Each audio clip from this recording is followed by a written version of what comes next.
ข้าพเจ้าขออโหสิกรรมกรรมใดที่ทำแก่ผู้ใด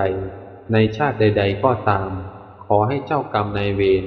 จงอโหสิกรรมให้แก่ข้าพเจ้าอย่าได้จองเวรจองกรรมต่อไปเลยแม้แต่กรรมที่ใครๆทำแก่ข้าพเจ้าก็ตามข้าพเจ้าขออโหสิกรรมให้ทั้งสิ้นยกถวายพระพุทธเจ้าเป็นอภัยทานเพื่อจะได้ไม่มีเวรกรรมต่อไปด้วยอานิสงส์แห่งอภัยทานนี้ ขอให้ข้าพเจ้าครอบครัวบุตรหลานตลอดจนวงศาคณาญาติและผู้มีอุปการะคุณของข้าพเจ้ามีความสุขเจริญมีสุขภาพแข็งแรงปฏิบัติแต่สิ่งที่ดี